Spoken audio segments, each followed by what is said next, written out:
Hello. I am Mike Matthews. This is Muscle for Life. Thank you for joining me today.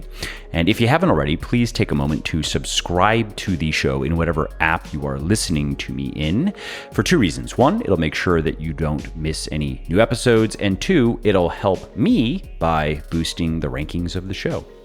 All right, in this episode, I talk with my buddy Kyle Hunt about powerlifting, which is something that I've written a little bit about, I've spoken a little bit about, I've done a bit of, but it is not my beat, so to speak. It is not my bailiwick.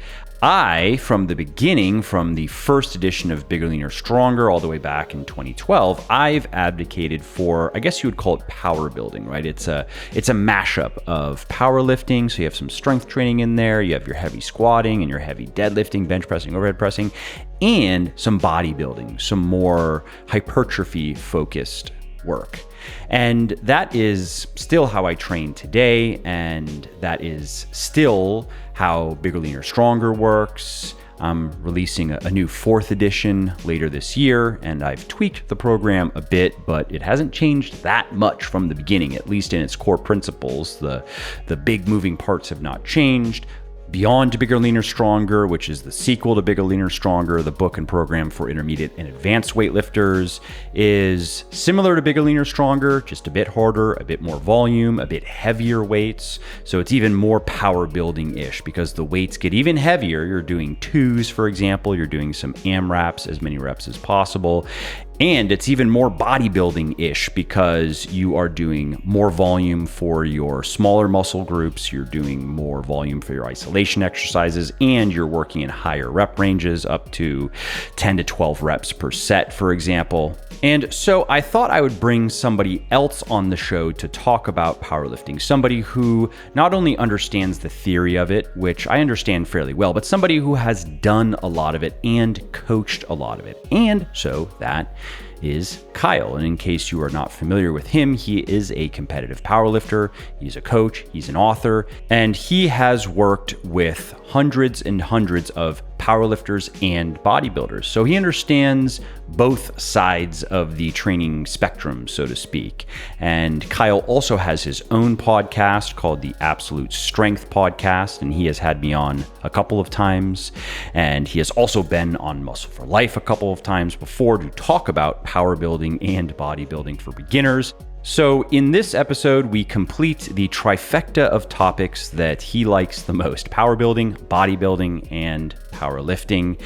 And in case you are thinking that this episode might not be for you because you don't really care to get super fat and super strong, and you don't really care to go compete at a meet, I think you will be pleasantly surprised because you don't have to get super fat to get super strong. You can stay lean, you can have your abs, and you might like the change in routine. Sometimes it is just fun to do something different. And as Kyle talks about in this interview, many people he has worked with have been pleasantly surprised at how much fun they had at a powerlifting meet. And that wasn't necessarily because they did really well. Some people did well, some people didn't do so well, but even the people who didn't do so well still had fun. They still were really happy that they did it, and in some cases, they wanted to continue doing it. And so in this interview, Kyle is going to be talking about common misconceptions about powerlifting, technique tweaks, what a powerlifting routine might look like. He is going to give some equipment recommendations, and he's going to pitch you on why you should consider doing a meet and talk a little bit about meet strategies and more. Also, if you like what I'm doing here on the podcast and elsewhere, definitely check out my VIP one-on-one coaching service, because my team and I have helped people of all ages and all circumstances lose fat, build muscle, and get into the best shape of their life faster than they ever thought possible, and we can do the same for you. We make getting fitter, leaner, and stronger paint by numbers simple by carefully managing every aspect of your training and your diet for you. Basically, we take out all of the guesswork, so all you have to do is follow the plan and watch your body change day after day, week after week, and month after month. What's more, we've found that people are often missing just one or two crucial pieces of the puzzle. And I'd bet a shiny shekel it's the same with you. You're probably doing a lot of things right, but dollars to donuts, there's something you're not doing correctly or at all that's giving you the most grief. Maybe it's your calories or your macros. Maybe it's your exercise selection. Maybe it's your food choices. Maybe you're not progressively overloading your muscles, or maybe it's something else. And whatever it is, here's what's important. Once you identify those one or two things you're missing, once you figure it out, that's when everything finally clicks. That's when you start making serious progress. And that's exactly what we do for our clients. To learn more, head over to www.buylegion.com. That's buylegion.com/VIP and schedule your free consultation call, which, by the way, is not a high pressure sales call. It's really just a discovery call where we get to know you better and see if you're a good fit for the service. And if you're not, for any reason, we will be able to share resources that'll point you in the right direction. So again, if you appreciate my work and if you want to see more of it, and if you also want to finally stop spinning your wheels and make more progress in the next few months than you did in the last few years, check out my VIP coaching service at www.buylegion.com/VIP. Hey, Kyle, it's been a bit. Yeah, man. It's been, probably at least a year. Probably, yeah. Yeah. Occasionally I go back through episodes over the last year or so and see, it's mostly like, some of it is who do I like talking to, but then the other part of it is, well, what episodes tend to do well?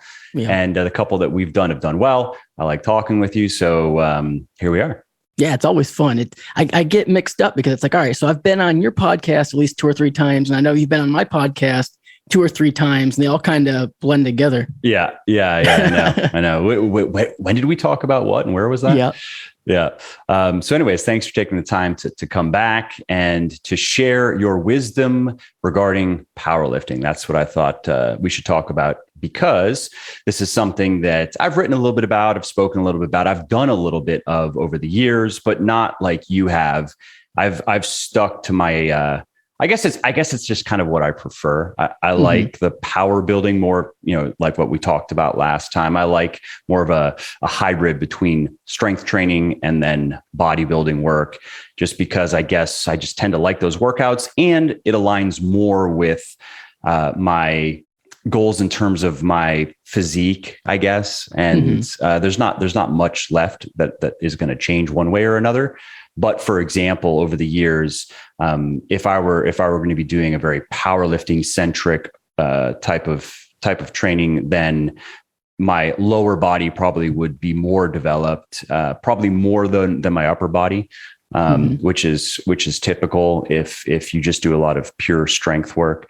But anyways, I wanted to get you on the show to talk about this because you understand not just the theory and the science of it, but you've done a lot of it. And so for people who would like to give powerlifting a go, or who maybe have not thought about it, but who have been training a certain way for a long time, and especially people listening, if you are an intermediate or an advanced weightlifter and you've done a lot of training like what I've done, for example, and you're at that point where you've accepted this is about it in terms of muscle for sure, and you've probably gained most of your strength, and now just enjoying your workouts becomes more important than when you were newer, because when you were newer, it was fun just to make progress. Even if the workouts themselves were not very interesting, it was interesting to add weight to the bar every week, and then every other week, and then even every month, right? So, but when that's no longer happening, I think it makes more sense to give a bit more weight to enjoying your training simply for its own sake. And so if you are currently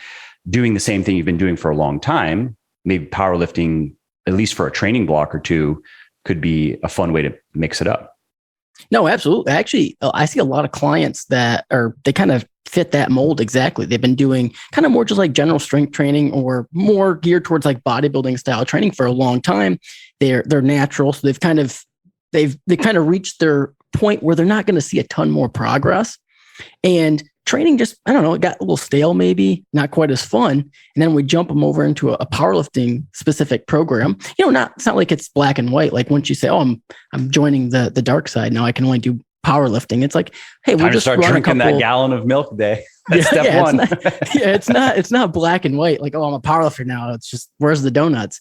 It's, you run a couple powerlifting blocks. And what's interesting is I actually find some clients, actually quite a few, actually see some physique improvements as well. And I think a lot of it's just the enjoyment factor. It's like for the first time in years, they're like, oh man, I'm like really looking forward to getting to the gym. Yep. They're kind of looking up not numbers, wanting to leave, where like, my workouts, I guess I have to leave now. Yeah. So they're really enjoying the change of pace. And because of that, hey, you're enjoying it. You're putting a little bit more effort into it. Even outside of the gym, you're probably like, oh, hey, I have these numbers I want to get to. Maybe I should be a little bit stricter on my nutrition, or maybe I should get a bit more sleep. Get to bed an hour earlier, or, whatever. And then you see a little bit of physique improvement without even trying. I mean, it's like, hey, we're shooting for numbers, but you're looking better too. Yeah. I've experienced a little bit of that. For the last 2 years or so now, my training has been, it's basically, the program is in a book of mine called Beyond Bigger, Leaner, Stronger, which is the sequel to Bigger, Leaner, Stronger. And it's similar in that you're still lifting heavy weights, doing a lot of compound movements, but it's a bit more volume. So it's a bit more of a challenge as opposed to 10 to 12 hard sets per major muscle group per week. It's up to probably 15, 16 or so. Yep. And then the periodization is a little bit different. It's double progression on the secondary, and then it's linear on the primary. And that switch over to linear has been fun, just because it's something that's new. And I do find that and this is the case for many people now. I've heard from many people who have read the book and done the program, that for an intermediate and advanced weightlifter, it does seem that linearly periodizing the primary exercises tends to work better than trying to only use double progression with them. And I talk about that in the book, but simply changing my workouts, making them a bit more challenging, periodizing them in a way that I feel like I could make a little bit better progress has just made them more fun. And so there's value just in that factor. Yeah. And plus with the big lifts, the big compound lifts, it's easier to linear progress them. You know what I mean? Like if you're doing a dumbbell side raise, like you're not going to be able to just add 5 pounds to that weekly. So like a double progression really works great for most accessory movements, just for that nature alone. But with squats, deadlifts, bench presses, the main powerlifting or main compound movements, since you're using more absolute load, a 5 pound increase is a smaller percentage. So you can see those linear progressions, relatively easier. Yeah. I also found that paying closer attention to reps in reserve and tracking that has helped a lot. And I suppose if you were to combine that with double progression, it still could work with the big lifts, but there is more room for error. And I find that with the right linear progression, I can ensure that I am achieving progressive overload, and I just have to think about getting my 4 or getting my 6 or getting my 8 and paying attention to how many good reps I have left so I can note it down, as opposed to when you get deeper into a set and then you're making that judgment call. Do I go for that next rep? Because if I'm squatting, I'm sure the same way. And this is something I'd recommend to everyone listening. With my big movements, I'm looking for 2-ish. I would rather see 2 to 3 good reps left in my first set than 1 to 2. If it's 1 to 2, that probably means the weight is too heavy. And by my third or fourth set, it's like a 0 where I'm kind of grinding out my final rep.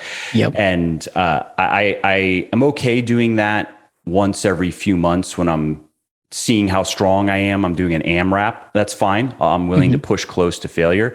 But for my regular training, I like to see 1 to 2, at least 1 to 2 good reps left in my, let's say, my fourth and final set. And so with double progression, it's just a bit trickier because you're now on the fly having to make a judgment call. How many good reps do I have left? And should I go for another one or should I rack it? And not to say that that's difficult and you can't do it, but it's certainly more difficult when the weights are heavy and you're deep into a set, your legs are on fire.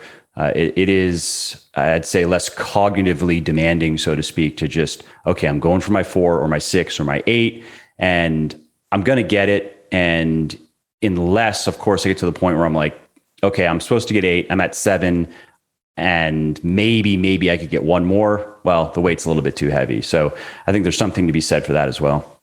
Yeah. And plus with the bigger lifts, you're playing a little bit with fire when you're constantly pushing close to failure. With on accessory movements, you're not. So there's just more room for error with accessory movements. On a complex, for a squat, for example, or a deadlift, like you don't really want to mess up much, like actually I had a conversation with a kid the other day at the gym, and I was trying to explain it in a way, because he was like, hey bro, can you come spot me bench? And I was spotting him on bench, and literally like every rep was like everything he had.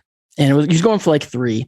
And of course, like the second and the third, I had to help him. I'm like, listen, like, look, what you're doing is you're testing your strength. You want to build your strength. I go, your reps, when you're training a bench or squat or a deadlift, like for the most part, your reps should look clean. Like, you shouldn't be grinding out a ton of reps. And like you said, like, yeah, occasionally when you're doing like an AMRAP set or a little bit of testing or something, or maybe at the last week before a deload or something, yeah, it's okay to have a set on a squat, bench, or deadlift or something where sometimes it happens to me. It's my final set, and I'm like, all right, that's a little bit harder than I would like it to be, but it wasn't my first set. Yeah. But if you're grinding out like all your sets for the main compound movements, you're probably just doing more damage than good. You're testing your strength and not really building it, because I mean, there's a technique component to lifting too, especially with the big compound lifts. And when we get into powerlifting, we'll probably talk about that. But the idea that each set has to be like your absolute limit is probably the one thing that held me back early on when I started doing powerlifting, because I came from the bodybuilding world too, where it's like, hey, every set, you got to take it right to failure. And it's like, whether it's squatting, benching, whatever, like every set's go hard or go home. And then when I started powerlifting and really understanding, okay, well, what's good programming or how many reps in reserve should I have on these movements, and kind of scaling it back a touch, my technique improved. And then I was able to make those linear progressions a lot easier. That's a good segue into talking about powerlifting, because one of the little notes I had that I wanted to hear your thoughts on are common misconceptions about powerlifting. And I think that's one is that it is an extremely intense form of training. Not that it's not, but that powerlifters are, they're the ones who they squat every time until their nose bleeds. I was going to say until their eyes bleed. Yeah, the smelling salts and freaking out and, racking the bar and wobbling around and stuff. And smart powerlifting, at least for everyday powerlifters, is not anything like that, right? Yeah, well, I think a lot of the misconceptions about powerlifting, and it's actually probably a great way to start to dig in, is just kind of defining that powerlifting is actually almost like 2 sports, because you have equipped powerlifting. So powerlifting that wears squat suits and bench press shirts. And then you have raw powerlifting, which is what's more popular now. But back in the day, it was actually the opposite. Like equipped powerlifting was powerlifting. So, I mean, when I was in high school, when I first started lifting weights, I mean, when I thought of powerlifting, I thought of like a 300-pound, big, fat, super heavyweight dude who was training at Westside Barbell. But mind you, that was all the information that was really available. I was like, okay, well, that's powerlifting. It's, huge guys in these weird suits and squatting all these crazy weights and headbutting the bar and shit. And like that's what I thought powerlifting was. But really, I mean, for one, powerlifting is a weight class sport, which I would have never assumed. Like I grew up wrestling, and I remember actually being in high school, and the wrestling team was in the gym, and I remember thinking to myself, I'm like, man, because we're all training pretty hard. I'm like, it would be cool if there was a sport that was kind of set up like wrestling. You had weight classes, and you just weighed in, and then did some type of competition to see who was like the strongest for the weight class. I'm like, oh, that would be really cool. Well, I mean, that's what powerlifting is. I mean, powerlifting is a weight class sport. You weigh in, and then you max out squat, bench, and deadlift, and then the total comes together. So kind of bringing it back to why I brought up equipped lifting is, I think a lot of the misconceptions around like, oh, powerlifting is about gaining a bunch of weight and just trying to be as big as possible. Well, part of that was from equipped lifting. One, because they were big guys anyway. So if there's like, once you get past like super heavyweight, you pretty much, there's no weight classes. Just try to get as big as possible. And then plus, once you get into like a squat suit or a bench press shirt, you want to try to fill it out. So actually getting bigger helps you. You know what I mean? But with raw powerlifting, with weight class, like especially guys under 220, like go look at the best powerlifters under 220. Like they look like they could do a diet and probably compete in a bodybuilding show, or at least a men's physique show or something. They have good physique. So I think if you have in your head, like, oh, I'm going to do powerlifting, and it's like we said in the beginning, it's like, oh, time to get out the donuts and gallon of milk. Well, that's not what it needs to be. You know, it's really, and especially even like when you're training in the off season, like your training isn't going to be drastically different. Like your training in the off season, it would probably look more like power building than anything. Kind of like how we talked about with the last episode, last time I was on. I mean, really in your off season, when you don't have a meet scheduled, that's probably what you're doing. You're probably going in, doing maybe a heavy single or semi-heavy single on a squat, bench, deadlift, doing a couple back off sets. And then for the rest of it, it's more just hypertrophy accessory work. Now, when you get ready for a meet, that's when you say, okay, well, now I got a meet in 8 weeks. Let me start to focus a little bit more on the main movements. Let me throw a little bit more volume towards those and put a little bit more kind of like train for the test, so to speak. Yeah. Specificity. Yeah. Specificity. That's when it becomes more important.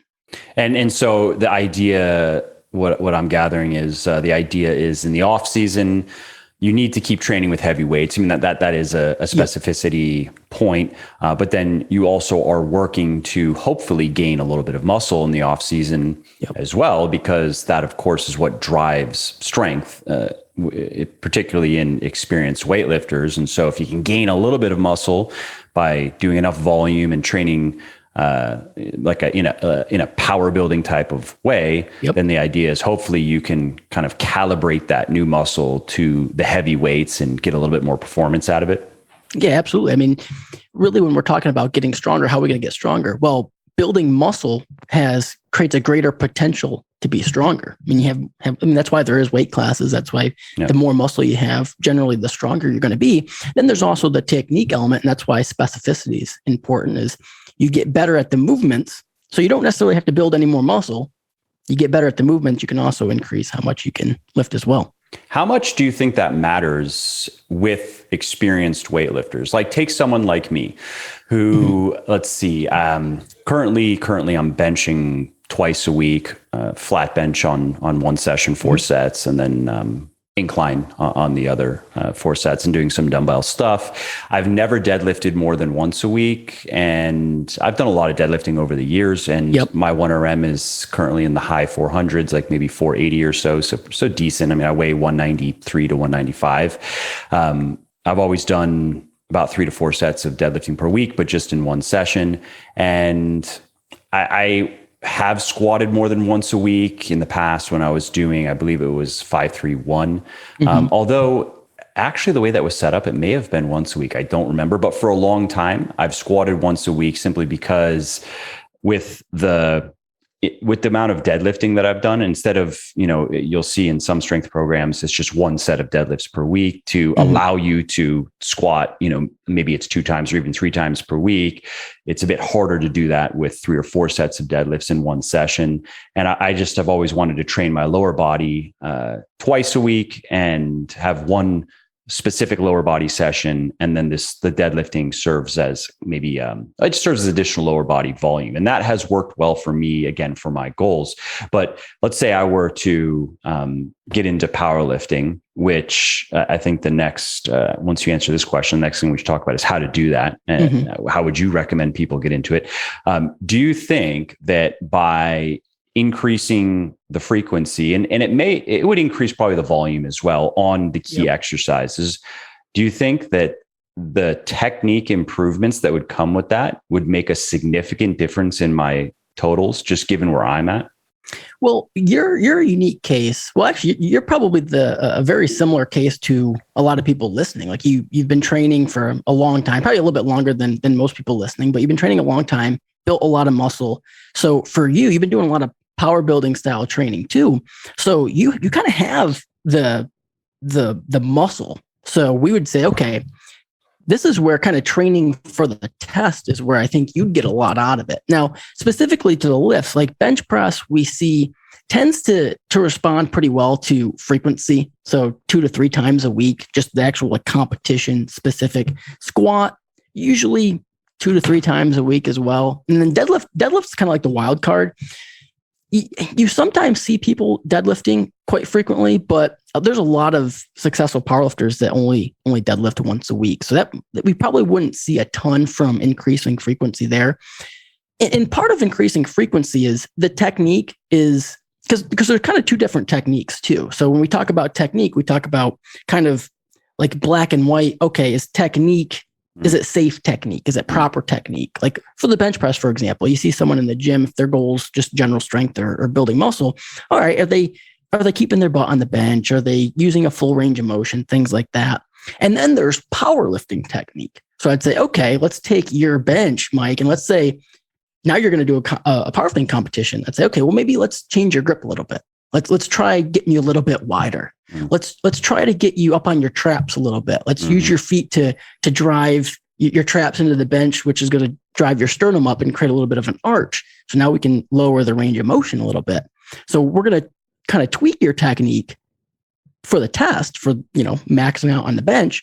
And then we're going to throw a little bit more frequency on it. And I think more frequency is really just more practice and more volume. I mean, we kind of see the same thing when we're talking about frequency in terms of building muscle too. I mean, initially, I think a lot of people thought, and I think the research even probably showed like, okay, frequency is, related to building more muscle. But now we're kind of saying, okay, well, maybe the frequency is just a better avenue to get more volume in for building muscle. And it just becomes necessary at some point. Right? Yeah. The more volume you do, it kind of becomes necessary to do more frequency.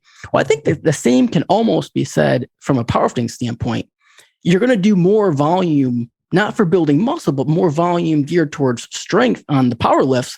You almost have to do more frequency. You know what I mean? So if I'm saying, hey, Mike, I want you to do 12 hard sets of bench this week. I mean, you're not doing that in one session, You're probably not even doing that in 2 sessions. You probably have to do 3 sessions, So that's kind of where the frequency comes into play in regards to powerlifting. It's like, how much hard training do we need on the main lifts? And then how can we maneuver that throughout the week so you're able to get successful sets in, Yeah. And that's a good point on the technique. A good example with the bench press that it wouldn't, I would say it probably doesn't even make sense for someone, I would say even like me, a lifestyle bodybuilder to train the bench press like a power lifter. Yeah. Unless they were going to go do something with it related to powerlifting, right? Yep. Because if we're just trying to continue to build muscle, hopefully continue to gain strength, then you could probably say, well, you actually want the larger range of motion, for example. Absolutely. And then there's something also to be said, I suppose. There would be some low hanging fruit for people like me, but by incorporating the heavier stuff. Like I do some fairly heavy work, so it wouldn't be foreign to me. But I do 2s. The heaviest that I go is 2s with, well, I guess the heaviest actually is the AMRAP. But so this is after 4 months of training. I'm using 95% of what was my 1 rep max 4 months prior at the beginning of the cycle. Exactly. So, and that number may have moved up a little bit actually, because what I find, and this is something I've made a note, if I make an update to that book, it's a minor point, but I think it's useful, is what I've noticed after doing this for a couple of years is if I have, let's say 4 sets of, it could be 6 or 8 or whatever on a big lift, and my first set feels really easy, like 3 or 4 good reps left, and I'm ending with 2 or 3 good reps left, then I think it's appropriate to add 5 pounds to that.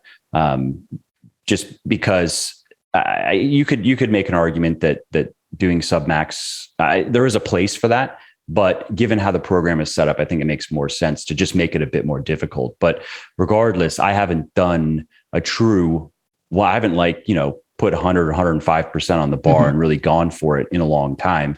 And so that's also something that requires skill, right? No matter how big and strong you are, or how good you are at an exercise, if you haven't done that, before or in a long time, that takes practice. Yeah, that's actually a really good point. I'm glad you brought that up, because just incorporating singles, just singles alone, submaximal singles. So we're not even talking like maxing out, but just submaximal singles is actually probably the biggest benefit that you would get, someone like you specifically, because you don't train singles and you don't have any reason to. You don't. That's one thing that your average kind of like lifestyle bodybuilder probably wouldn't need to do at all, because even increasing your 1 rep max isn't necessarily going to make your physique any better. But I mean, if you're going to get into powerlifting, well, hey, it's a sport on 1 rep maxes. So every time we do a relatively heavy single, we're kind of practicing for the test. And when we talk about specificity, we talk about specificity per the exercise, obviously. So we're like, okay, well, we want to be specific for the bench press. We got to do bench press. We want to be specific for the squat. We got to do the squat. But then another layer of specificity in regards to powerlifting is being specific close to what you're going to do in powerlifting. So that's heavy singles. So if you're doing sets of 10 on bench, yes, it's more specific than a cable crossover. But what's even more specific than sets of 10 on bench? A heavy single. So, and when I say heavy single, I guess very hard to know. If you're just training in, I would say even 6s, 8s, 10s, 12s, and then you're like, all right, I'm going to go do a heavy single. Like I want it to be maybe I could do one more or even a 0, like almost a grinder. And you go to a 1 rep max calculator, it's probably going to be inaccurate. It's going to be wrong one way or another. Either you're just not going to get it, you're going to miss the set, or it's going to be a 2 or 3 good reps left kind of deal. Yeah.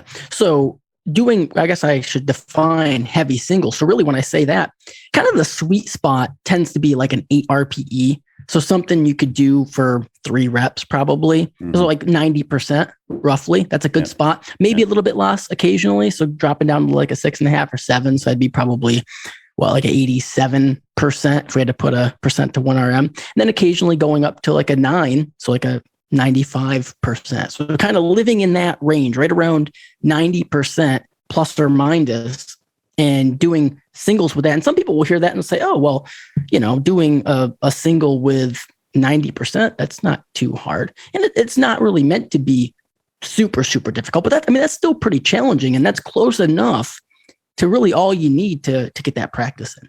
So then if you're used to doing that and you're still doing, heavy triples, 4s, 5s, 6s.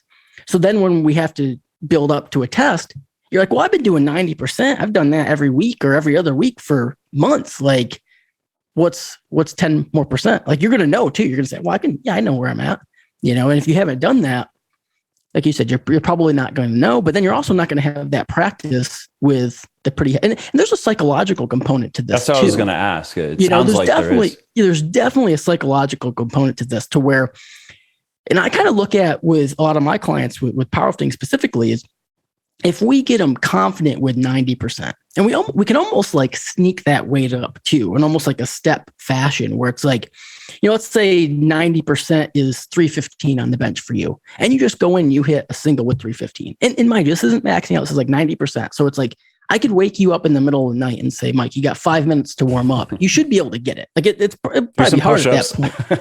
Yeah. It'd probably be hard for you, but you could get it. You're not going to be like, oh shit, like there's no way in hell I'm going to do this. That'd be probably 98 or 99%. So hitting singles with 90%, you get very, very comfortable with that. We could make it 320, then 325. And pretty soon you're just kind of hitting that for singles. And then we get you set up to where you're going to like peak for a meet or something. And you're like, well, dang, I've already been doing 90 to 95% for singles for a while. My old max was 335. Well, I've been doing 325 for singles, and it's like easy. So what's a little bit more? And does your confidence in your ability to do that, does that factor into your performance? Like I'm thinking of golf, right? This is something I don't put very much time into, but maybe in my next life I'll play more golf. But there's a psychological component to it, in that what I've noticed is if I don't feel comfortable hitting a shot, there's a fair chance it's just not going to go well. And if I do feel comfortable, if I feel like I understand what my body needs to do, I've done this before, I'm just more likely to hit a good shot. Oh yeah. I mean, if you walk up to the bar and you don't think you're going to get it, well, I mean, very rarely are you going to be surprised, like in a good way. You know what I mean? Like you're not going to be like, hey, I didn't think I mean, occasionally that happens. But for the most part, you want to walk in thinking, oh shit, like I'm very, very confident in this weight that's on the bar because I've done close to it or the same. And that kind of goes into attempt selection too. Sometimes when I'm talking to clients before we get ready for a meet, I just want to make sure whatever we have for our planned third attempt for the platform is something that they are very, very confident in, because I can go by what their numbers are saying in the program and what I think should be their third. And I'll tell that to them. I'll explain that, but I want them to be so confident in that number that maybe, and for some people, they have to have hit it before, which may sound interesting to some people thinking powerlifting, oh, you're going to max out and test. Well, sometimes you're going to go onto the competition floor and then hit something you never hit before. But sometimes you're going to hit something you've hit before, because at the end of the day, it's not always the strongest lifter who wins. It's who makes the most attempts. So you have 3 attempts for the squat, 3 attempts for the bench, and 3 attempts for the deadlift. And the strategy to attempt selection is you can never go down. So whatever you put in for your opener, whether you hit it or you don't, your second attempt has to either be the same weight or heavier. So, and this is a stupid question, but is that a rule or is that a strategic thing? That's a rule. Okay, that's a rule. So it's you can't. So let's say you open on a squat at 405, you miss it. You'll say, oh, well, you can't go, oh, well, let me try 365. They're like, no, it's 405 again, or you can go up, So, and it kind of works for meets. It just makes the meets go smoother, so you don't have people bumping all around, but then it does throw a little bit of strategy in there as well. So a lot of times people, you're for your third lift. So that's, your opener, second attempt, third attempt, that's going to be your heaviest lift. Obviously, you have to go up each time. But if you miss your third, or you can stay the same. Yeah, you can stay the same. Yeah, you can stay the same if you miss. So let's say you miss your third, then the lift that counts is your second. Yeah. So you might be stronger than somebody, but if you miss all your thirds and they hit all their thirds, all your thirds might have been heavier attempts than theirs, but you missed them. So there is some strategy to actually, you want to make your lifts. Do you find it makes more sense to go for your heaviest lift on your third or on your second? I would assume the first is get something up, feel good, like, okay, and then go heavier. But why, out of curiosity, why heaviest on the third rather than the second? So really we kind of set it up partly because like I said, you can never go down. So if you go your heaviest on your second and you miss it, you don't really have or you can't really maneuver. Yeah. So your opener, you want to, and really this kind of ties into what we were talking about. Generally speaking, your opener is going to be roughly about 90% of what your goal is for the day, or something you can do for about 3 reps, because you just want to get something on the board. You don't want to miss that, because then it's going to screw up your whole day. Yeah. So you want to get something on the board. And then really with your second is you're looking at something roughly around 95%, but really, don't really necessarily think about it in terms of percentages. Just think of, what do I need to get up to my goal third? So it's kind of like a stepping stone. Yeah. But it's heavy enough to where a lot of times your second attempt, the way it falls, it's something you've done in the gym before, but it's probably pretty close to the best you've ever done, So it's kind of like, hey, we're going to put something on the board that is very, very close to your best ever. So it's a decent fallback option, but it also is a stepping stone for you to hit your third. Because you always want to go into it. And this is kind of how I explain it to clients, because that's a really good question, because it's something that people bring up all the time. Like, why don't I just go for? They may be thinking with fatigue, right? They're thinking like, well, I've already done 2, but in practice that may not be enough to really impair the third. Yeah. Again, you kind of want to set it up to where you're kind of banking on your third. Like you're going into it with, hey, my planned third is what I'm going to hit. You know what I mean? Like you're not thinking, well, if I miss it, again, it kind of goes back to the confidence. Like if you're setting it up like having a fallback option, really, the third's probably just too heavy. You want to look at the numbers and be like, well, the third, I'll hit it. And kind of getting into the weeds a little bit, but I think it kind of helps add to the conversation is a lot of times when we're doing attempt selection, the way I like to do it is you set your openers pretty strict. Like it's like, hey, it's roughly 90%, pretty set in stone. Like whatever your opener is, that's what we're going with. And then based on how the opener feels, we can kind of have a range for the second. So we might have our planned second, but then if your opener felt amazing, then we might have a little bit more of an aggressive option for you. But then if your opener kind of felt like shit, like, damn, that was heavier than I thought, we'll have a little bit more of a conservative option for you for your second. And the same for your third. So then you hit your second and you're like, okay, well, that felt easy. Well, then, okay, we have an aggressive option for you, kind of like a YOLO option. Everything is going well.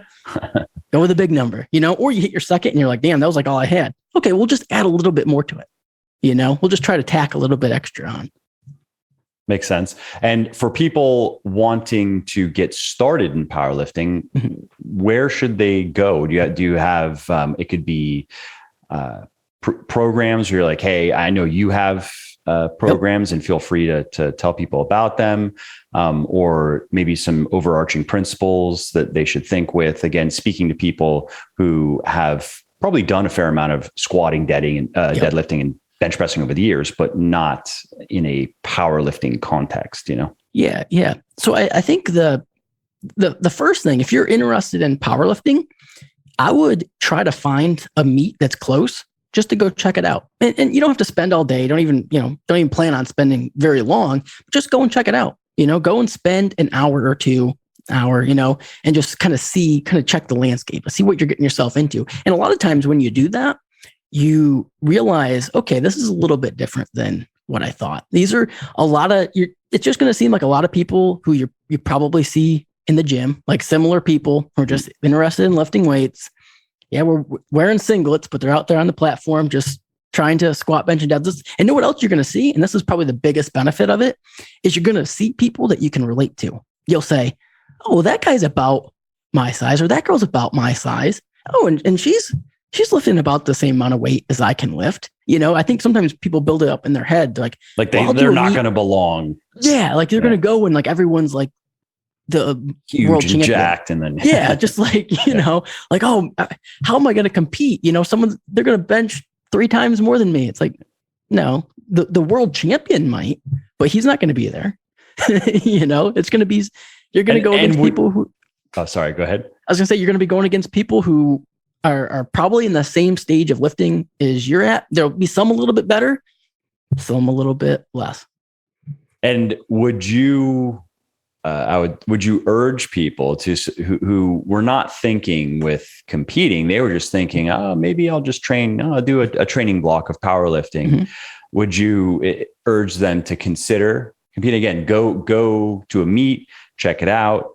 And I'm guessing that you would, but why? Yeah, generally, if people have, of course, for some people, it's like, hey, I have absolutely zero interest in competing. I just want to do a little bit of strength work. For them, like, okay, cool. Yeah, we'll just do a little bit of powerlifting.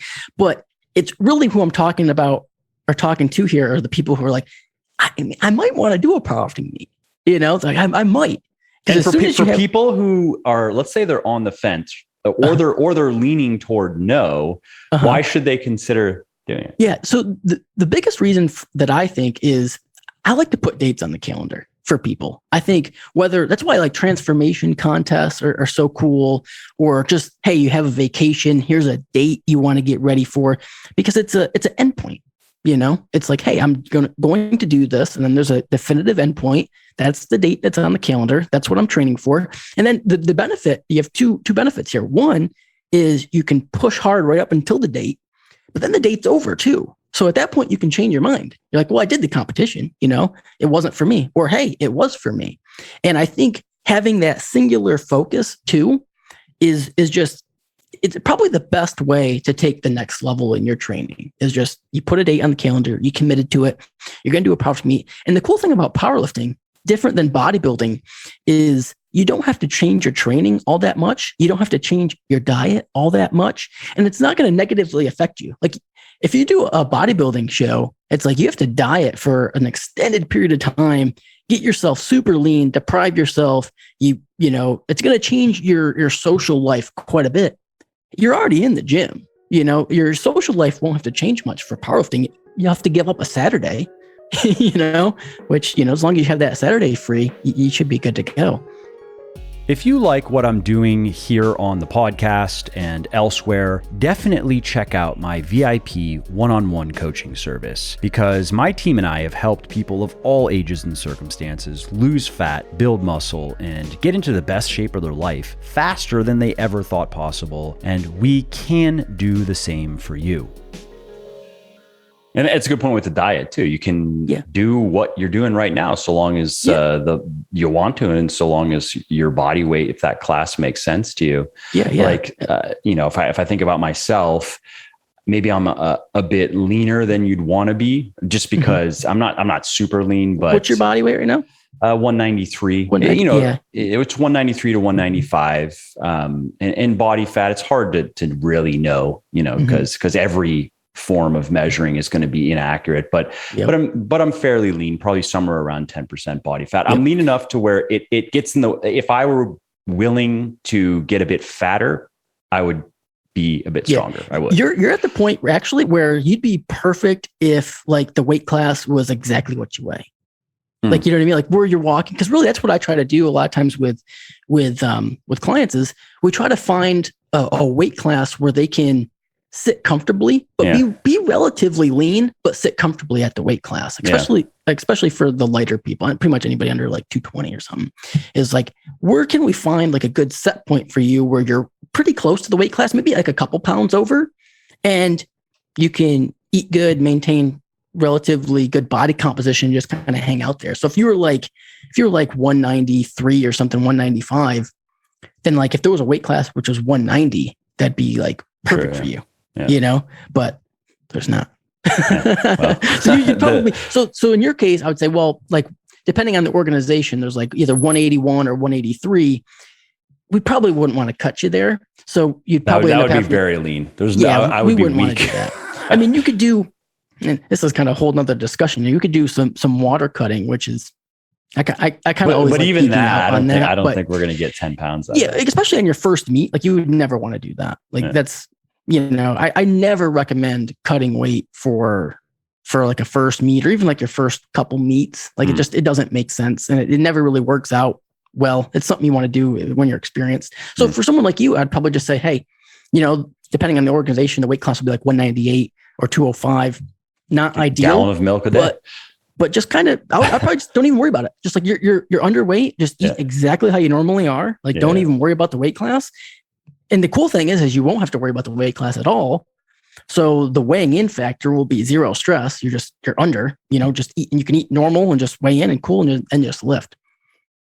So it won't be optimized. Your body composition wouldn't be optimized for the weight class, but for your first meet or two, it's not that big of a deal. Yeah. Close enough to where I could probably do okay. And we're also speaking to anybody listening who's in a similar boat, where if you're pretty lean and you like where you're at, you like how you look, you still have good workouts. And if the prospect of gaining, let's say 10 pounds to compete in a meet is not very palatable, then it sounds like what you're saying is that's okay. Just know that, you're not optimized for the meet, but that doesn't mean you're going to go out there and make a fool of yourself. Yeah. Cause you won't, it's, and a lot of times it's when you see the weight class, it's like, okay, well, you're going to be a little undersized, but it's not like everybody is like cutting weight to make that weight class. It's not like it's a UFC fight where everyone's, coming in exactly at, you watch like the weigh-ins for the UFC. They're not getting paid millions of dollars to do this. So so they're just, and the other thing too is sometimes, and I think this is a mistake too, is people will say, oh, I'm like 5 or 6 pounds under the weight class. I'll just eat whatever I want and just actually try to force themselves to gain the weight. You're probably not going to see much of a benefit just from force feeding yourself to gain a few pounds. Maybe a little bit. If you were like in a deficit or something, then maybe you would. But for the most part, if you're in a good weight, comfortable, like your body composition, but you happen to be a little bit under, don't stress about it. Don't worry about it. Just go lift. What about cardio? Which is going back to the misconceptions about powerlifting. The extreme misconception would be that powerlifters, they wheelchair themselves around as much as they can to avoid cardio, right? Yeah. So what's interesting about cardio is, so like how I said, a lot of the information early on for powerlifting was coming on like Westside Barbell, is they were actually pretty big on like GPP, which is interesting. They were always big on doing like the sleds and the prowlers and stuff. And the acronym, just for people who don't know. Yeah. So general physical preparedness. Right. Yeah. So just kind of like doing anything. Physical capacity, like work capacity, right? Yeah. Yeah. Just any type of work capacity, really going for a walk, which is kind of like, I know we've talked about this before, which I like, hey, just, especially for people who like us who work from home or work in an office, just where we're not doing like a lot of labor day to day, just tracking your steps and trying to get 8 to 10,000 steps a day. So just literally just going for walks, I think is great for powerlifting, just to stay active. Because again, when you're doing powerlifting style training, especially when you're into like a meet prep where your training is focused on heavier weights but lower reps, your training is really not going to be a ton of like overall work, not a lot of volume, in your 4 or 5 days in the gym. So just doing like a general, GPP, general physical preparedness, but just doing like walking, things like that would be beneficial. But there is an argument for actually improving your conditioning depending on where you're at. I think there could be like, if you're here, we'll kind of explain it, is there's two different things. One, just from like a recovery standpoint, to get like your training volume in throughout the week. But then there's actually like per session. And this is probably more important, is powerlifting training, because you're going to need a little bit longer rest periods when you're squatting, benching, and deadlifting really heavy. The workouts can take longer. And it's not a bad thing. We want you to take longer rests when you're lifting heavier. So when you're powerlifting style training, you don't want to do minute rest, 30 seconds or minute rest. You want to take 3 to 5 minutes. Like, you want to make sure you're resting a good amount. But one thing you'll find is, because you're spending more time squatting or benching or deadlifting, that sometimes you just kind of fatigue yourself. Sometimes it could be a little bit mental too, but just, we'll say you fatigue yourself. So then the end of your workouts end up pretty shitty.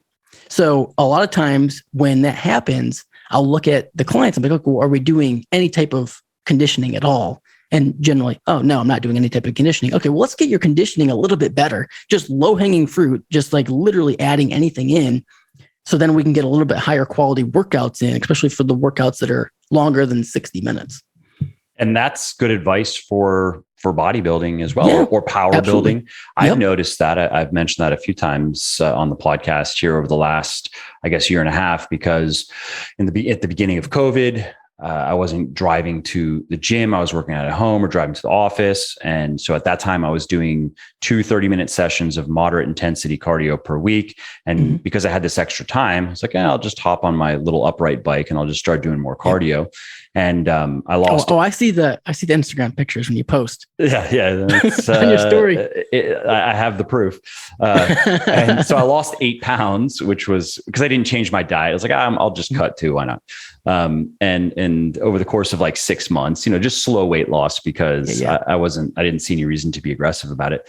But what I noticed is, especially when I got back in the gym, because at home I had a very limited setup, just some adjustable dumbbells, some bands, enough to just maintain muscle, maintain a fair amount of strength. I was surprised actually, because I was doing that for like 6 months, longer than I needed to. I just got into the routine of it and I liked the convenience. And then kind of the same thing happened with me. You had mentioned before we were recording that you got to a point though where you're like, actually kind of want to go back to a gym. And that was the same thing for me. I just waited until I was wanting to go back to the gym, and it had nothing to do with COVID. It was just, all right, now the convenience, it's cool. And I understand I can still look good and have the physique I want at this point. Maintenance volume is very simple, even though I was doing more than is needed for maintenance volume. But there was a point where I was like, I actually miss a gym. I miss like a barbell and doing the stuff I like to do, so got back in the gym, and after 6 months or so of no barbell work, my squat was pathetic. I remember 185 for sets of 8 to 10 was hard. So that was pretty pathetic. And my bench was pretty pathetic. That 1RM was down a fair amount, even though I was doing a fair amount of dumbbell pressing. But my deadlift had only dropped, if I remember, by like the 1RM by 20, 25 pounds, which was a bit surprising to me, actually. But anyway, what I noticed is once I got back into the groove and got my form back and got over the squat hump, I kept the cardio in, and I still to this day now I do 6 or 7 days a week, 30 minutes of moderate intensity. And by moderate intensity, I mean, what I do is I normally have at least 1 or 2 or 3 calls that I have to do, work related stuff every day. And so I do those in the afternoon. I schedule them in the afternoon, and then I just go on my bike, and I can have a conversation, but I'm going to be breathing a little bit heavier. So I just tell whoever, like, I'm on a bike. So that's why I'm huffing and puffing, if you're wondering, right? But I can still have a conversation. So it works out. And what I noticed is that it was in between sets is where I would notice it, that my heart rate would come down faster. I would feel ready to do my next set sooner, or I was always, fairly conscientious. There we go. About my rest. Get you. Jeez, didn't sleep enough last night. About my rest times, right? So like on my accessories, it was 2 to 2.5 minutes. On my primaries, it was 3 to 3.5 usually. And so because I was fairly rigid about that, I was able to, in my mind, just subjectively compare after significantly improving my cardio, which I did by just increasing the resistance on the bike as it got. So basically it was just once it got too easy and I wasn't feeling much of, I wasn't feeling that 4 to 5 out of 10 difficulty. I would just increase the resistance a little bit, or, try to pedal a little bit faster. So I did slowly improve my conditioning. And then when I got back in the gym and training, I noticed again that with my 2 to 2.5 or 3 to 3.5 max 4 minutes of rest, I was feeling more rested, and that seemed to contribute to better performance in my training.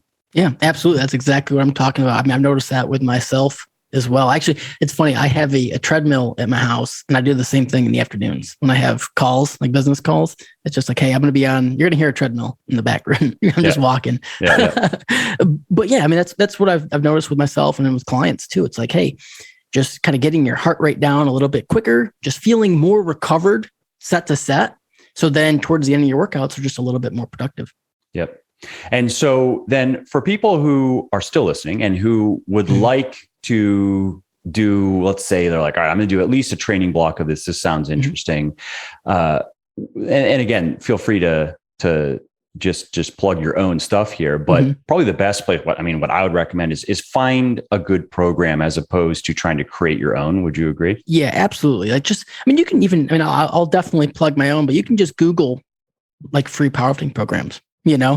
Are there some in particular that you like though? Because there's a lot of stuff is going to come up. This one, it's called Absolute Strength, but that's written by me. But that's the number one. Yeah, So that's what my podcast is called, Absolute Strength. But originally, it actually stemmed from a powerlifting program I put together, which is called Absolute Strength Program, which has a bunch of different options for different days per week, and it's essentially like I kind of wrote it for people who are intermediate lifters who have been lifting for a long time, and they kind of want a intro into powerlifting style training, but then it's not like a powerlifting program where it's like, hey, we're going all in on powerlifting and skip everything you've ever done before. It's like, it's powerlifting, but we're still going to do a lot of accessory work too, because I understand you're probably coming from a bodybuilding or general strength program. So you want to do that too. And that's kind of what I like to do. So it fits well. But really, you just want to try to find some type of program, whether it's mine or somebody else's, that's like, you have some structure. You just want to have some structure, something laid out for you so you can follow it and kind of just say, hey, here's my program. This is what I'm doing. Kind of hands off, kind of one of a lot of reasons why people get benefits from coaching. It's just, hey, here's what I'm going to do. I'm just going to follow the program. Yeah. Because if you create it yourself, one, if you don't really understand what you're trying to do, like what the goal is, you may end up training a little bit too hard or too heavy, or you might not be training hard or heavy enough. And then this is something that a lot of people do is you'll end up tweaking it halfway in, and you might have been on a good track, but then you tweaked it and then you went off track, and then it's like, well, what are you doing at that point? Yeah. Or if you're in the middle of it and you've now improved it, that's great, but it would be better if you would have started that way. Yeah. Yep. And are there any maybe general principles or green flags, red flags that you could share for people who are just trying to like, okay, they have a few options here. For whatever reason, they're not following yours, which they probably should just do that, but they're not, let's say, or they're just curious. Like how can they assess the validity of one program versus another? Yeah. So you'll probably, the one thing with powerlifting is you'll probably want to find a program that has you, especially if you're first getting into powerlifting, something that has you doing the lifts a little bit more frequently. So if you come across a powerlifting program and it's, you're squatting, benching, and deadlift one time a week, which, hey, some programs are set up that way. And I'm not saying that they can't work, but that would probably work better for someone who's already been powerlifting a long time, probably someone bigger too, because generally the bigger you are, you're using heavier weights. So then you get a little bit less benefit from training more frequently. But if you're just getting into it, like all the things we said, you're probably going to want something that has you squatting twice a week, benching 2 or 3 times a week, and then deadlifting, 1 to 2 times a week. So that's probably just a good general kind of compass to look at, like, hey, this is what we're kind of looking for there. And then in terms of a couple other things outside of the programming to look at is just technique. You probably should spend some time on YouTube just looking up, hey, what are some cues I should be looking for on squatting, benching, deadlifting, and just kind of play around with it. Just watch some videos and record yourself lifting. You don't have to do it for the gram. Just record yourself lifting to kind of get an idea of what your squat, bench, and deadlift looks like. I think most people see a good benefit of just watching themselves lift, especially if they've never done that before. If you've never recorded yourself for social media or whatever, you may actually, what your technique looks like may be different than what's in your head. So that's a good idea to kind of get an idea of what your lifts actually look like, and then watch some tutorials, kind of play around with it, kind of geek out on technique. Because that's something that you'll probably, if you're just lifting, kind of like we talked about with the bench example, if you're just benching for general hypertrophy, which you should be probably looking for a longer range of motion, you're not really trying to create an arch or anything like that, you'll see a lot of benefit just from tweaking your technique to cut the range of motion a little bit. Or for squatting, maybe you're someone who doesn't wear a belt. You'll probably see a benefit from wearing a belt, creating some more intra-abdominal pressure, maybe throwing on some neoprene knee sleeves too. They're not gonna be like night or day, but you might see a little bit of benefit from knee sleeves as well. Some little things like that. Yeah. Especially with higher rep, if I'm doing 2s or 4s, I may or may not put them on. But when I'm doing 6s, 8s, 10s, if nothing else, they just keep my joints warm in between sets. It just feels a little bit better. Yeah, it just feels better. It's hard to explain. Like, because people always ask me, like, what's the benefits? I'm like, well, I feel like there's a few different benefits. Like, one, just the joint warmth. I think that's beneficial. They just feel better. And I also think they create more like surface area. So it's like when you're squatting, it's almost like you get like a couple millimeters added onto your calves and hamstrings. Yeah. Like you ever look at like the old bodybuilding magazines where you'd see like Ronnie Coleman or somebody squatting and they'd like take like a side picture and you'd be like, holy shit, like his hamstrings and calves like are all connect. Like it's just one hunk of muscle. Like, you know what I mean? Like a wall. It's just like a wall of muscles. Like it'd be so easy to squat when you squat down 6 inches and your hamstring touches your calves.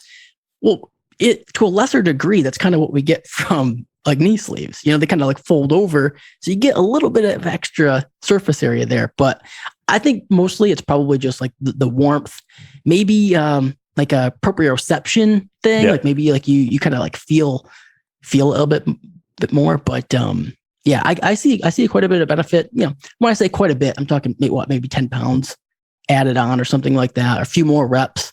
Then a belt too. I think I'm trying to say how much I noticed that, but I think another misconception is probably some people would say, oh, I don't want to wear a belt because I want to make sure my core is still activated. Well, there's actually been research to show that when you do wear a belt, as long as you're bracing against the belt, like you don't lose any core activation for using a belt correctly. So you just kind of, you don't use the belt. You should gain at least intra-abdominal pressure. Yeah, you right? should. Yeah, you should gain intra-abdominal pressure because you're bracing against the belt. So you kind of like create like that 360 tension against the belt to kind of create your core to be super tight and strong, because you don't want any leaks. You don't want to be, a lot of times with bracing, it's tough because like you want to breathe in, you want to create the pressure, and you kind of are thinking of a bunch of different things. But then you throw that belt on, again, it just kind of gives you something to brace against. So it's a little bit easier to create that intra-abdominal pressure. What type of belt do you like, or would you recommend? So really, when we're lifting heavy, I want really anything that's a 10 or 13 millimeter thickness. So if you think, so really the belts we will probably get the most benefit from are really any type of like a powerlifting belt that's a little bit thicker, because the bodybuilding belts. So if you think of like the ones that like are a thicker in the back, belt or something. Yeah, like a general belt like that. It's better than nothing, but it's probably not going to give you as much as like because those are shit. I don't even know how thick they are. They probably don't even tell you. It doesn't even say. Probably the one I'm thinking of, somebody just the other day, somebody was wearing one. I think it just looked like fabric. Actually, it wasn't even. It didn't even have a rigid structure. Yeah, some of them are just fabric. It's almost like a dip belt that you just cinch up. It's like what are you doing? It's like a Band-Aid. So something that actually has some thickness to it, 10 or 13 millimeters. Like I like Inzer. They're kind of like the old school lever belts. Like that's what I use. But you could do like a single prong is fine as well. So the one with that's what I use. Yeah. Metal, like that's fine. Like that works good. I like the single prong better than like the ones that have like 2 or 3 prongs, because that can kind of be like a pain in the ass. It's just annoying, and you're not getting more. There's no added benefit. Yeah, it's just more fiddling. Yeah. So you want to find a belt that has a little bit of thickness to it, and then either like a single prong or a lever. And what about shoes? Yeah. So shoes are another interesting conversation. So when we're squatting, we generally want something that's a hard, flat surface. And a few years back, Olympic lifting shoes got really, really popular, and they're still popular, and for good reason, because they are a hard, flat surface and they have an elevated heel, which helps you get to depth. And a lot of people see, I mean, I wear them for my squats, and especially if you're a high bar squatter. So if you have a high bar, you almost everybody who has a high bar will see a lot of benefit from Olympic lifting shoes with elevated heel. Now, a low bar squatter, it's kind of like 50-50. Like some people will see a benefit with Olympic lifting shoes, and some people won't, and they'll just be fine with a flat sole. So something like, like a Vans or a Chuck Taylors or something like that, squatting. What you want to avoid squatting is anything that's like a soft sole, like a running shoe, things like that. I mean, a lot of people talk about that, but really it's just when you're standing on it and you put the weight on your back and you kind of feel yourself moving, that's not good. And then for benching, really anything works well for benching. Don't really need anything specific. Now, when we get into the nitty gritty with bench technique and we talk about creating like pressure on the floor, I find shoes that have a little bit of grip to them help. And some people just Olympic lifting shoes for that. Or some people just like whatever they squatted in. I'll literally wear anything. Like I'll wear any shoe when I'm benching. So it doesn't matter to me, but some people like a little bit more grip. And then with deadlifts, you want something as close to the floor as possible. So like if you're just training in the gym, like you can deadlift barefoot and that's fine. Now in competitions, in powerlifting meets, you do have to wear something, even if it's like they make like deadlift slippers, which I mean, they're exactly what they sound like. They're just like little slippers that are barely anything. And then there's some companies that make like deadlift specific shoes that are very thin to the ground, that are a little bit grippy, that work. Or like a wrestling shoe works very well because it's close to the ground. Or again, like almost like the same thing you would wear squatting. Now you don't want to wear an elevated heel deadlifting, but like a Vans or a Chuck Taylor would work too. Simply because now you're increasing range of motion there. You're making it harder on your. Yeah. You don't want anything with any type of elevated heel or any type of elevation at all, because you're just adding. And I know it seems like a very small difference, but hey, I mean that extra. What do they say? Every inch counts. yeah, absolutely. Yeah, for what it's worth. So obviously, I'm not training for powerlifting, but I'm doing my squats and my benches and my deadlifts. So for my squatting, and this has, I guess, evolved over the years. Now I use a belt, I use knee sleeves, and I use squat shoes, Olympic shoes.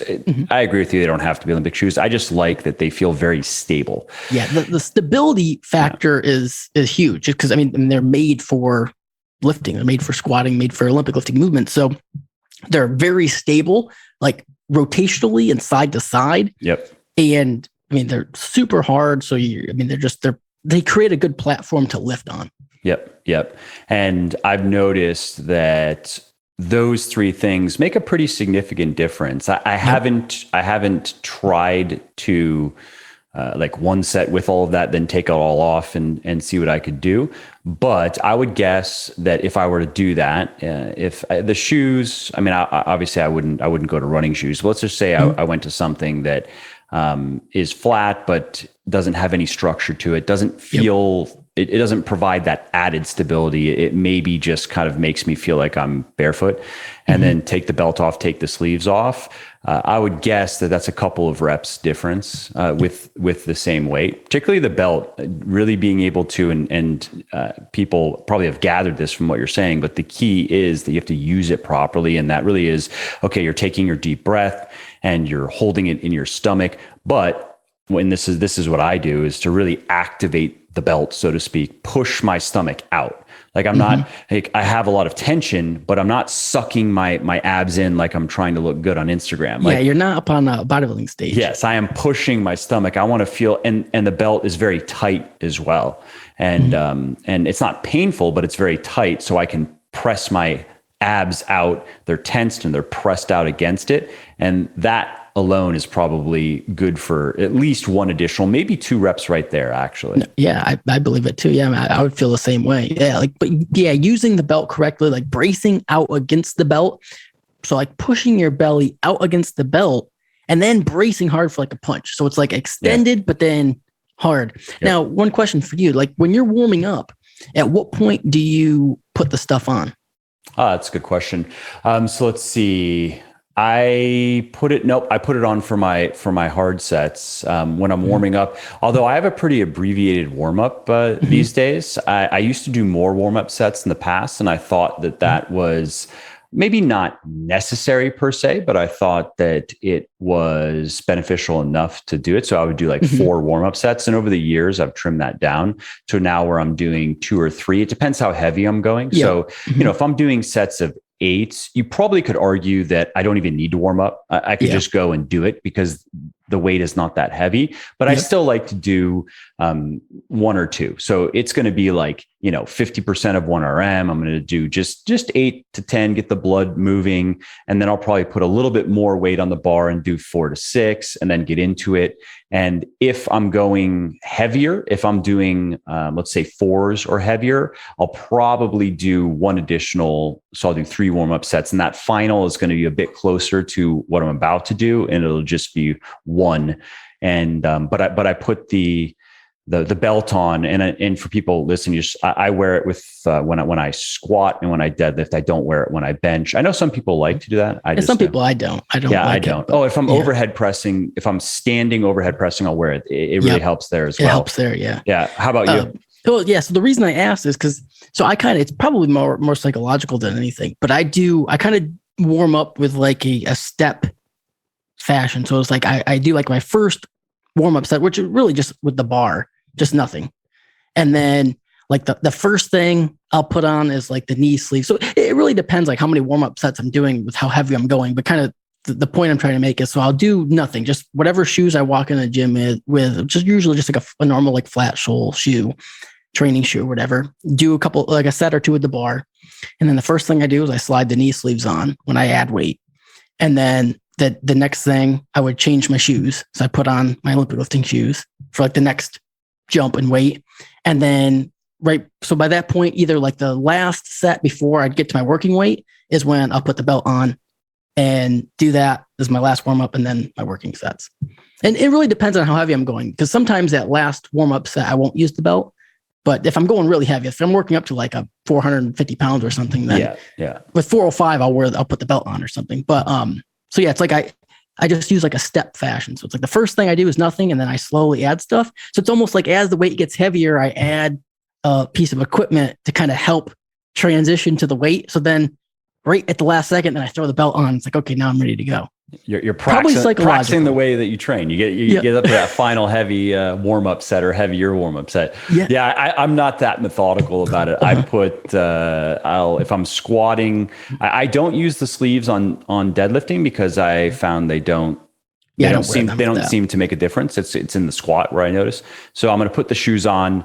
Well, sleeves first, hopefully, and then the shoe has to come off, which is a pain in the ass. It's so annoying.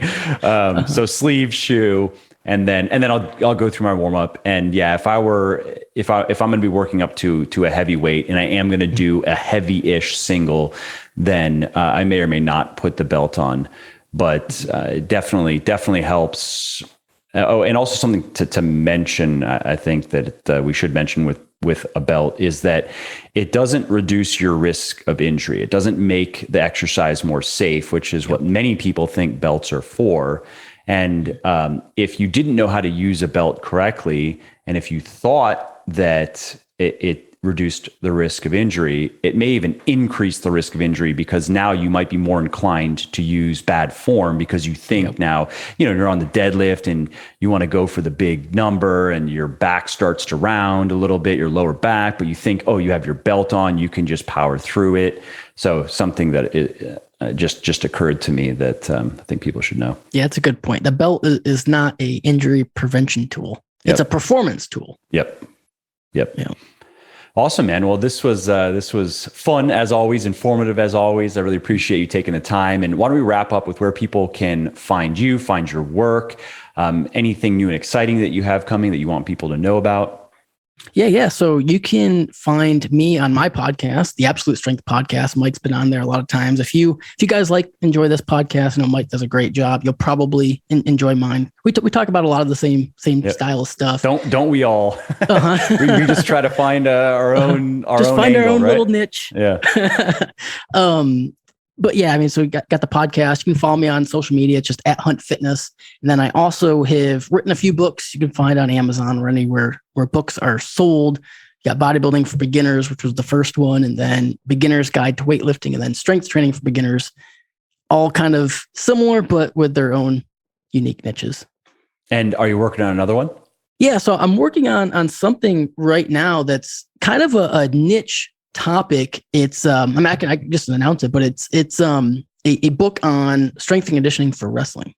Because I grew up wrestling, so it was something I always kind of wanted to do, and then just determine when to put it into practice. So that's what I'm working on now. Still have, as I'm sure you do too, a bunch of things lined up, ideas, I guess, things you're working on, probably want to get to writing eventually. So, but it's like I gotta finish this one up, and then I have a couple more, more like bodybuilding, powerlifting style stuff to put out.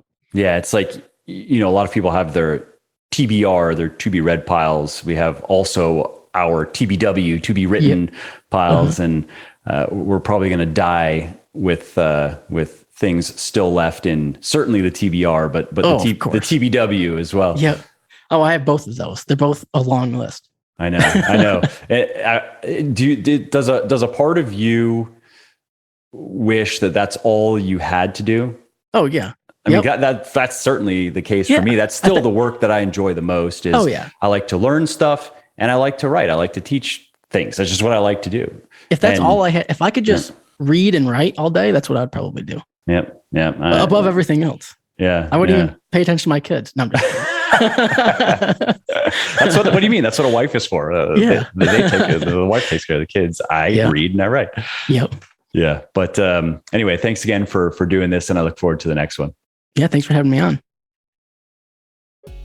Well, I hope you liked this episode. I hope you found it helpful. And if you did, subscribe to the show because it makes sure that you don't miss new episodes. And it also helps me because it increases the rankings of the show a little bit, which of course then makes it a little bit more easily found by other people who may like it just as much as you.